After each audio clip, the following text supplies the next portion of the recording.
Hello and welcome to this instalment of Talking Trim. I'm Jonathan Skinner and today we are looking at the main cockpit cabin trim panels for the Jaguar XK120 open two-seater Roadster. So all of these parts are situated in the main cockpit cabin area of the XK120 Roadster. It doesn't include all the parts in that area, but what I've tried to do is focus on the kind of side panels, the Underdash area and the area behind the seats as well, where that sort of rear shelf and battery box is. It doesn't include obviously anything to do with carpets or the felts. It doesn't include seats or the centre cushion armrest, and crucially it doesn't include anything related to the dashboard fascia or the cappings that go round the car. They'll be in a different video, so please check out the details below, as there will be links to those other videos here. But apart from that, it's covering pretty comprehensive guide to the rest of the bits included in that kit there. So all of the pieces in this video at the moment and shown in this picture here are included as standard as part of our trim kit. It does work out cheaper to buy the trim kit as a complete package. And just as a basic overview, the trim kit includes pretty much everything you would need to restore the interior of your car. There are some optional extras, things that sometimes you can get away with reusing, but all of the parts in this video here are included as standard. However, you can buy these parts individually. As with all of our parts, when we say individually, we mean in car sets normally. So for example, the A Post Footwell panels, they're sold as a pair. Underdash is obviously a singular unit, so that's sold as a single one, but generally speaking we sell them in car sets, i.e. how many you would need to restore in a car. So just bear that in mind when you come to picking and choosing exactly what you want. I've laid this out roughly in the order and positions that it goes in the car, and I've sort of flipped over opposite hands so we can see backing panels and things like that. This has been done to essentially OEM spec, so the majority of the pieces in this video are vinyl, which was standardly what was used during this era for the interior trim panels. Strictly speaking, it was actually leather cloth vinyl, which we can offer as well, but these days it's often superseded and vinyl is used instead. But just know that we can potentially offer the leather cloth if you prefer. There were a couple of items in here that did change depending on the exact spec in terms of the materials. For example, the door panels sometimes were offered from the factory in leather. We can also offer that, but for the sake of this video, they have been done in vinyl. Same for this rear area here, the wheel arches, the rear bulkhead shelf area, the battery box, and the side screen tray. In this video, they're vinyl. For some of the cars, they originally left the factory in moquette. Depends on your chassis number, so do let us know. But of course, we can supply those in moquette if you prefer. That being said, let's dive on in. It's definitely worth checking the description below, as there's lots of useful information. There might be things that I've overlooked in this video. I do most of these videos off the top of my head, so undoubtedly I'm going to forget something. So do bear with me on that, and it definitely is worth reading the information below. There's going to be links to other videos for other parts that you might want to consider while restoring your XK120 Roadster, as well as useful links to our website about us generally as a business and our ethos and how we do things. We're very unique in the industry in terms of our quality and workmanship, and have been for almost half a century now. And some of the links below will really go into the details of that. When choosing interior trim, it's crucial to remember that it's very hard to compare apples with apples, so to speak, as a lot of other companies out there do not pay the attention to detail that we do. So basing it on a name of a product, even what it's made of, then a price, is a very foolish way to shop when it comes to interior trim. There are other factors, mainly the quality of the pattern making, the experience in those cars, and just generally the knowledge base around those. So again, check out the links below, as our website does try to go into detail of setting your mind at ease that we know what we're doing with these sorts of things. There's also obviously a link to how to contact us and inquire about purchasing either some individual items or some trim kits from us. Let's dive on in. This kit's been done in blue. It's actually what we refer to as AH blue, which is not strictly speaking a original colour for Jaguars. It's a shade lighter than what we would normally do for Jags. A lot of the Jags left with what we refer to as dark blue. This is still quite a dark shade, but it's a bit lighter, a bit brighter. As the name would suggest, it's actually a blue that we use commonly for our Austin Healey restorations. But this customer's gone for this as their colour scheme. They've actually gone for a two-tone interior, although not particularly evident in this video here. It will be when we come to do the dash parts and the seats, as they've got two-tone interior, blue with grey. Looks pretty cool. It does affect one item in this video, which I'll come to. But for the most part, it's been done in that singular blue colour. So, starting at the front of the car, and what I'll try to do is refer to books where possible to give you a bit of knowledge base on it. So, at the very front here, we've got the dash area items. So let me just ignore those A Post footwells and use that as the bookrest. So you've got the main underdash panel. Now, obviously, this is the wrong way up. It would be flipped upside down, but it's a millboard panel. It's trimmed all the way round. And it has cutaways for the heaters, the speakers, steering column elements as well. The radio elements, some cars had factory radios, some cars did not. So we actually, unless you've expressly told us about that, we trim out, but then we lay back in. So it allows you to take that piece out if you need. But that's effectively that panel there. And just to reference in the book, we're talking about this panel that stretches from left to right on the car there. Now, millboard's a great material because look at the flex and bend in that. It's fantastic for that because there is an element of that needed within the car when trimming. So really good purposeful material that we use for that. So that's the underdash panel. You've then got let's go on to these bits now. Now you've got what we call the dash top under panel, which is basically, this is the dash top scuttle here that goes from left to right. It's a piece of leather, which it isn't in this video. The panel I'm talking about is the bit that goes underneath there. So, oh, there you go. I can just see the corner lip a bit in this one here. So it goes from left to right all the way underneath this dash top scuttle here. So again, this is upside down in the video, but it's a millboard panel, again, with that flex there that really does allow for that curvature. And it's trimmed all the way around. You've then got the under instrument panel here, which is this one here. Again, it's millboard. It's trimmed round with the slits in there, and the holes are floated over intentionally to allow you to just poke through the wiring that you actually require for those specific holes. Those bits there, this is the instrument panel here. So it's the panel that sits directly underneath here. Again, you can't really see it in any of these pictures here. Oh, there's a factory radio. But it's this panel here that sits up underneath there. So that's the millboard panel for that. Going on to the A Post area. Let me flick back through the book. So you've got the A Post footwell panels. They're these panels here. Again, they are millboard. They're trimmed all the way around, apart from on the bottom edge here, where we deliberately leave this flap. And that is to allow you to, when you're trimming it in the car, to tuck that underneath the felt and the carpets, and it creates a nice seamless finish. Obviously, these cars were effectively hand built, so they have, should we say, idiosyncrasies from car to car, and so we try to eliminate any issues where certain pieces might be a bit too big or a bit too small, where we give you a bit of flexibility in these parts here. It's what we're renowned for in the industry, is not only our attention to detail in terms of accurate patterning, but also the knowledge base of flexibility of how you need certain parts to work within these cars to try and eliminate as many, should we say, idiosyncrasy issues with the time and manufacturing era that's the sort of 1940s, 1950s were.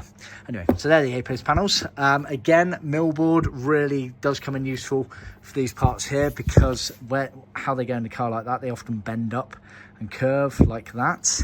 You can actually see in this photo here, so we're talking about this side panel here, and you can see the bend required for those areas there.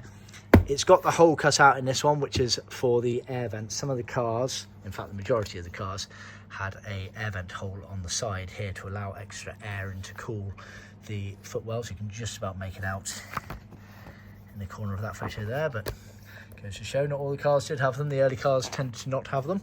So this car has, obviously we have the patterns for both of those elements there. So just let us know, we'll ask you anyway, but let us know during placing the order to see whether you need the air vent holes. So obviously you get a pair of those. We then do materials for the Underdash triangle upper A post areas here. So these materials here to cover this sort of support panel that went from the A post up underneath the Underdash there. So it's just material to retrim your original ones there. So they're included as well. There we go, position those. What we got, doors next. So now we're onto the kind of door panel-ish area and the various different pieces to this area here. So let's start with the actual main door panels. So we're just talking about these parts here. You get a pair of them. They are millboard again, which does again allow for nice flexibility during the trimming process, especially as that kind of wants to curve up like that when it's in the car. There, as you see here, you can see that kind of curvature there. So you get a pair of them, again, millboard. Let's look at the vacuum panel. If I just get this pocket out the way here. Piece of tape there is purely there just to protect from the fixing that's on the back, which I'll come to in a second. But the millboard, they have the pilot holes there for the various elements for the door release, etc. on them. This is obviously the cutaway here for the door pull. Yeah, that's what those holes are for there. Then you obviously have the main pocket flap, which is fully integrated and trimmed. It's worth noting as well, piping goes around most of the areas of the door. It doesn't go around all of it, it kind of stops at the midway point on the back here, and that is a very specific thickness of piping as well. It's often referred to as paper piping because that's what it originally was. These days we use a plastic piping, but crucially it's got the same width as the paper piping, which is about 4.5 millimeters, I believe. Just shows you the level of detail that we do go to with these restoration parts. We know these sorts of things, and we know that they did have different thicknesses of piping on some of the parts there. Going on to the, obviously the pocket flap, it's all fully integrated into the door itself, and it has the 10x clip on there to allow it to close properly, and it's got the chrome finishes on the end there. Talking of finishes as well, they also come with these finishes which sit over the top of here. We just supply those loose as they should be fitted during the actual fitment process to the car. So that's the actual main door panels. We then offer lower door panels. So that's a pair of these, again they're millboard, and that is for this section here at the bottom of the door. Not all of the cars had them. As you can see, this car above did not, it was just exposed bodywork, but some of them did, so we do supply those. Then we have, I guess the obvious thing now is the door pulls. Door pulls were always leather on these cars. This particular customer has gone for a smooth finish leather. We can also offer grained, well, for most colours anyway, and they come with a set of the fixings as well. And just to show you, that's those there. You can see the fixing at the other end. Oh, trying to get a bit of focus on that. Not quite managing it, but you get the gist. So that is those there, and they come as standard, already included with the door panel, sorry, the door pulls on those. Then we've got the door pockets. Door pockets are millboard.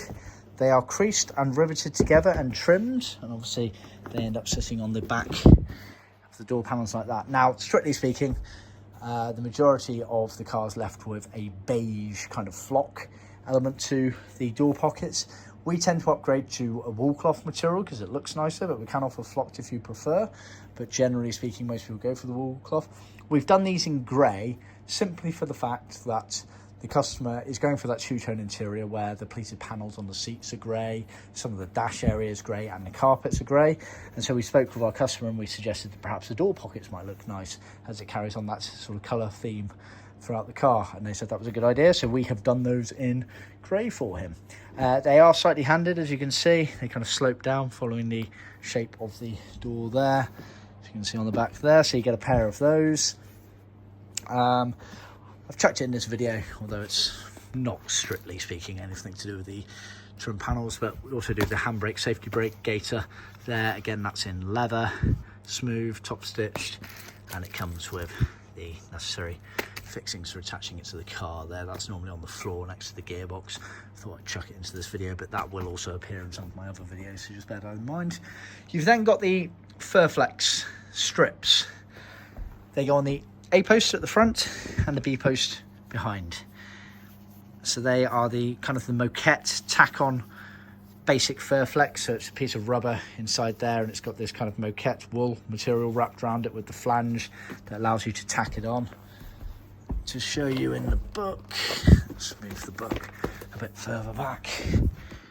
Oh, there you are, just so you can see the piping on the door there, as I was talking about earlier. And you can see actually on that one there that it does stop about halfway down as indicated. Sorry, the glare is a bit awful there. Anyway, back to the Furflexes. So there you are, you've got the B post Furflex that goes up there, and you've got the A post Furflex which goes there. So that's the Furflex element of things. We also then do the B post shut pillar panels. So you don't really see it in any of these, but it's effectively the metal behind where this Furflex tacks onto, so it's kind of just there. It's really there to stop any bodywork from showing up. Most of it does end up getting trimmed round, or over rather, so just bear that in mind. You've then got the B post quarter panels.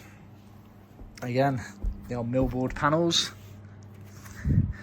Again, really crucial for this because look at the bend on that, which is very crucial for these particular parts, because look at the bend that has to happen around there. So that's those there. They are trimmed all the way around apart from on the bottom edge there. Same concept as on the A post panels, where you want that to tuck underneath on the floor, underneath the carpets and felts there. Trimmed all the way around, and it's got this pilot hole there for this bracket here, which I believe is related to either the hood or the side screen on the car there. Then at the back of the car, kind of behind the seats, you've got, just try and zoom out of this a little bit here, you've got the Wheelarch covers, you've got the bulkhead and shelf retrim kit, you've then got the battery box retrim kit, and then you've got the side screen storage tray shelf retrim kit there. Start with the Wheelarches. They're these shaped pieces here. Generally, as a rule of thumb, all of these pieces were the same material as one another. They were either going to be the vinyl or they were going to be the moquette, depending on the chassis number in your car. I can show you that in this exact photo here. So we're talking Wheelarches there and there. Then we've got the battery box shelf, rear bulkhead and battery shelf, which is this section here. So it kind of bends from the floor, goes onto the horizontal of the shelf there, then bends up to the back of the bulkhead. So that's this massive piece here. Then you'll have cutaways here for where the actual batteries sit inside of it here. Side screen storage shelf, I'm not sure you're going to see in any of these pictures. It's essentially just tucked up in there, and then that's the actual battery box cover. So yeah, that's the box that covers over the batteries, and this is material to cover those. So that's all of them there. You can see in this picture here, they're all vinyl, whereas in this picture here, they're all moquette. Like I say, it was all related to, excuse me, the chassis number of your car. We can offer either, but they tended to follow suit. So if one of them was one material, then all of them are going to be that material. So anyway, pair of Wheelarches there, the sort of bulkhead shelf retrim kit there, then the battery box cover retrim kit there, and the side screen shelf there. Side screen shelf, it's worth noting as well, is bound on one edge, on the leading edge there, and that's basically where you stored your side screens when you took them off the car. They tucked up into a tray shelf just underneath that area there. So I think that's your lot. Only other thing to bring to your attention is obviously we supply the fixings for these kits as well, which is a few bags of screws and washers, the posi type ones, and then we've got obviously the studs, so that goes into that there, and then that clips onto that there, etc, etc. So they're all the main interior trim panel fixings for all these bits and bobs here. So yeah, that's your lot. Try to keep that as short as possible, but we're just approaching 20 minutes, so hopefully it was nice and clear and coherent. Like I say, be sure to check out the description below, as there might be things I've overlooked, but also useful links to other videos, including possibly shorter videos showing individual parts of it better. But thanks for tuning in. Please remember to write any comments and questions underneath, but of course remember to like, share and subscribe, share with other classic car enthusiasts, and of course contact us if you have a restoration coming up that you'd like us to help with. More than happy to. But yeah, I hope you found the video informative. I'll see you next time. Cheers.